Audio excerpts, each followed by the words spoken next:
nakita po natin, ay, si Leni Robredo nga pala sa Naga City. Mayora na siya ngayon, ano? Kasalukuyan pong pinoproclaim sa Naga City. At teka, tawagan na nga lang natin si Salima Refrana na naroon ngayon. Salima? Oo, alam mo. Mel, can Yes, you hear me? yes, Salima, come in. Mel, opisyal na nga pinoproklama. Opisyal nang pinoproklama bilang nanalong mayor ng Naga City. Leni Robredo.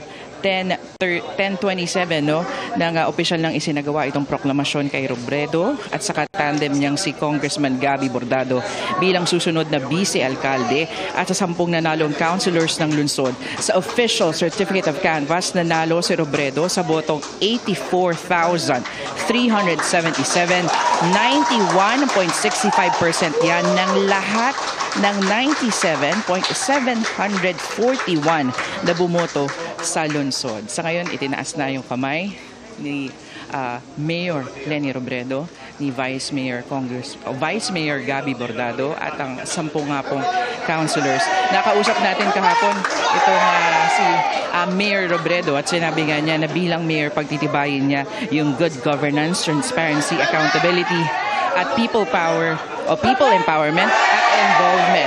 Ngayon subukan nating makuha si Mayor Robredo. Ma'am? Okay, hold on.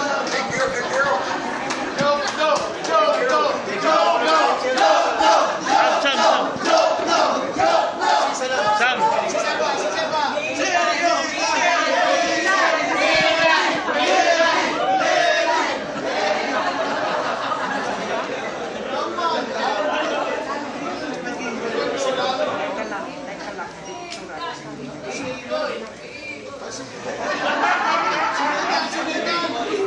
Yun nga, Mel, no? Tuloy-tuloy ngayon. Ito nga picture taking dito nga sa naganap na proclamation. At inaasahan na makakapanayam natin itong si Mayor Robredo. Kasama niya yung kanyang mga anak, si Trisha, si Aika, at si Jillian. Kinukuhanan sila ngayon ng letrato. Buong sumuporta ang magkakapatid Robredo sa kanilang ina sa pagtakbo bilang alkalde ngayong eleksyon 2025. Ma'am, magandang umaga. Congratulations, Mayor Leni Robredo. Ma'am, ano po ba yung ating mga projects na talagang isusulong sa pagiging mayor nga po ng lungsod? Napakarami kasing kailangan dito sa lungsod namin. Unang-una, kagagaling lang namin sa pinakamatinding baha. So, ang daming kailangan ayusin. Yung mga infrastructure na makakatulong sa amin to be more resilient at para maka-adapt sa kondisyon ng lugar namin. Gusto namin maging pinakamahusay sa education, sa health. Tapos gusto namin tutukan yung environment kasi yung lugar namin talagang prone sa calamities. Kailangan yun. Pero at the core of it all kasi good governance eh. So gusto lang namin i-strengthen yung mga mechanisms that are already available. Kasi nakita namin na may erosion nito over the last few years. Yung pinaka-lesson sa amin, talagang pakikipaglaban para sa mabuting pamamahala ay continuing. Hindi ito stagnant. So sa amin, malaking challenge yun sa amin kung paano magiging parang yung mindset ng lahat papunta doon. I-strengthen yung mga transparency and accountability mechanisms, i-strengthen yung people participation. Nandiyan nasimula na to nung panahon pa ng asawa ko. Pero nakita nga namin na kulang pa. Maraming kailangang gawin to capacitate the Naga citizens para maging bahagi sila sa governance. At tingin ko, it is what sets Naga apart. Kasi yun naman talaga yung pinaka parang core ng what our city is all about and who the Nagueños are. So parang babalik lang kami dun sa pinagmulan. Sisiguruduhin namin na kahit sino yung makaupo, hindi yun magagalaw. sisiguraduhin din namin yung continuity na beyond all our terms. Nakakapag-train kami ng mga bata na parang i-ready na sila yung future. Tingin ko dun din kasi nagkulang over the years. Parang hindi naging conscious sa sino yung susunod. So ngayon very very aware na kami ng mga pagkukulang in the past na gusto namin yung makorek. Pero magfo-focus kasi kami sa parang magiging big kami on metrics. Sisiguraduhin namin parang ginawa ko sa Office of the Vice President na lahat sinusukat na kung saan namin ini-invest yung pera, dapat nasusukat namin na bumabalik yung investment.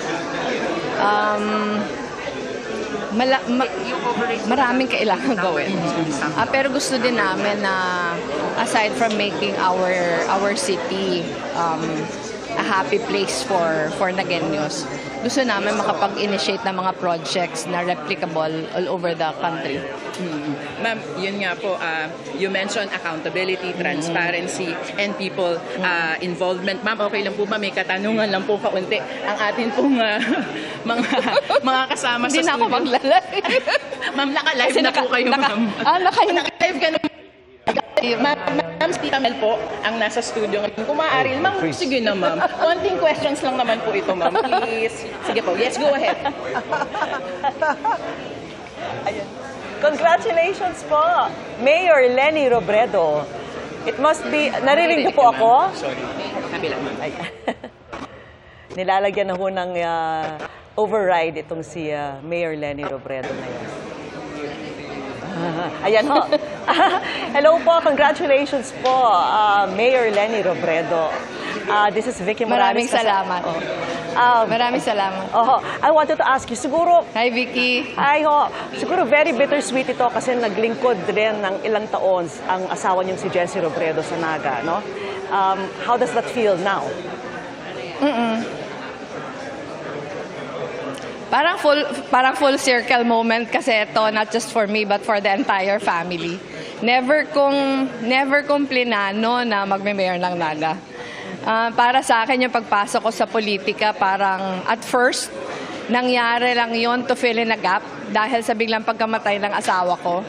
Pero maraming opportunities yung nagbukas and ayokong sayangin yung pagkakataon. Yung pagbalik sa Naga, malaking bagay for us kasi we have always considered Naga our home. Hindi lang pag-solidify ng legacy but to build on it. Maraming kailangan gawin pero yung pinaka-lesson kasi sa amin, basta may tiwala ang tao, may ownership ang tao sa problema, marami kami magagawa.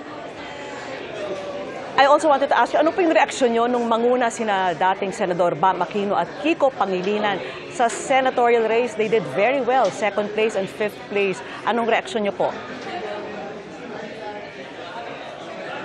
Sobrang saya. Sa amin parang ang laki ng disbelief. Siyempre, we were always hoping for the best. Pero because of all the surveys that were coming out, parang minamanage namin yung aming expectations. So nung lumabas na si Senator Bam number 2, Senator Kiko number 5, parang it was more than what we hoped for. Kaya masayang-masaya. Pati po sa Akbayan Party List, ano po? Number 1? Super. Oo, hindi din inaasahan. Number 1, saka yung ML din, hindi namin inaasahan. Nakapasok yung first nominee. Magandang umaga po. Congratulations po, Mel Tiangco po, ma'am. Tanong ko lang, how do you interpret that? No? Hi, Ma'am Mel. Good morning. Ay, good morning po, good morning. Sabi niyo, disbelief, no? But how do you interpret that? Bakit nga po, lumabas silang lahat ng yan, hindi inaasahan? Mayor. Tingin ko maraming factors na nag-contribute to their strong showing sa Senate. Unang-una, yung base. Yung base na sinimulan ng 2022 presidential elections is alive and well. At talagang gumalaw sila. Pero number 2, na malaking bagay din yung nadagdag doon And yung credit talaga doon sa dadagdag, talagang sa mga kandidato din natin. Maraming sinakripisyo, maraming inilaan na pagod at maraming sugal. Pero in the end, it all turned out well for all of us.